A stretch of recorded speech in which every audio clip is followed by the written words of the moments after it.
Salut les amis, aujourd'hui on se retrouve pour parler du drama sur Joe la Vanille. Il s'est récemment fait accuser de profiter d'un jeune de 14 ans en lui soutirant de l'argent. Donc tout d'abord, oui, je vais vous présenter cette vidéo avec un homme bâton qui flotte dans l'espace. Maintenant, commençant par le début du commencement, en parlant du fait que le 6 septembre 2018 Joe le chocolat est parti insulter et trash talk Mush V pendant un de ses lives.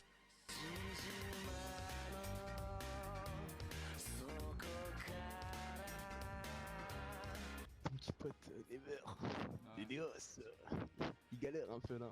Toujours ta petite dégaine avec ta petite casquette de pervers là, je sais pas, tu vois, ta Non. petite dégaine bizarre. Non, mon gars. Ah ok, excuse-moi, excuse-moi. J'ai cru que c'était ta vieille daronne la pute qui s'est réveillée. Ça se voit, t'as des petits clavicules, t'es tout maigrichon frère, on dirait un petit enfant africain, fils de pute.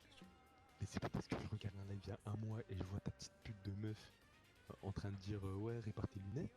Et tu vois, genre... Donc comme vous pouvez le voir, avant même qu'il devienne streamer, Joe la fraise n'était déjà pas très net. Il a dédé au Versailles et a insulté Mush V pendant 40 minutes sans raison particulière. Mais maintenant place au sujet qui vous a fait cliquer sur la vidéo.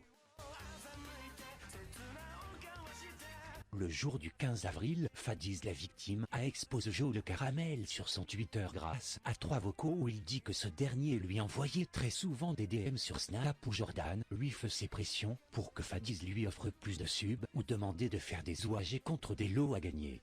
Joe a gagné 4 OAG sur 4 et Fadiz lui a acheté une Logitech G Pro, un tapis de souris SteelSeries, un micro HyperX, un Apex Pro, un trépied et 2 barrettes de RAM de 8 Go ainsi que 100 subs pour un total de 1500 €. J'ai du mal avec ça car Joe la pistache est streamer et gagne amplement assez d'argent pour payer le matériel qui lui sert à travailler, mais c'est un assez gros rat pour quand même gratter à un enfant. Et après, je lui ai dit, si tu te rappelles des messages Snap que tu m'as envoyés, etc. Il aussi commençait à pleurer pendant un moment. Il me disait, oui, on est entre musulmans. Tu vas pas vraiment essayer de me saucer, j'ai des problèmes avec la justice, je sais pas quoi. Il me disait ça. À chaque fois que j'ai commencé tout le temps pour me dire, viens Wagger, t'es chaud Wagger 1000 €, viens Wagger une 3090, viens Wagger un Apex Pro, viens Wagger une souris, viens Wagger.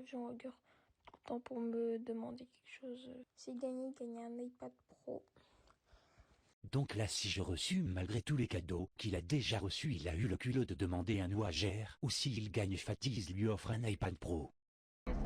Salut mon frère, passe un iPad vite fait, c'est la S en ce moment, t'as vu STP en plus, il faut s'entraider entre musulmans, si la famille.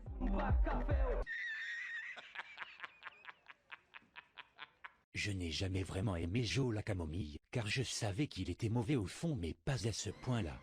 Bref, passons à la suite, où je vous explique ce qui s'est passé.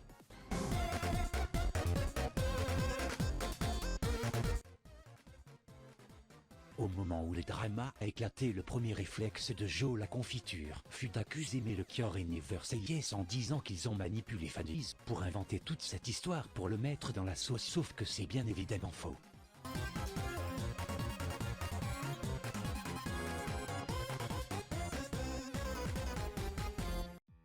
Pour clôturer cette vidéo, je voulais dire que Joe la framboise n'est pas le seul concerné par cette histoire. Au contraire, l'argent de Fadiz a tourné autant qu'une prostituée roumaine. Tout le monde lui demandait de l'argent. On peut dire que c'est la faute de Fadiz, mais il est encore très jeune et ne comprend pas que l'argent n'achète que des biens matériels et ne peut acheter une amitié ou autre. J'ai quelques noms de personnes connues / des pros concernés. Je vous laisse mettre pause pour lire.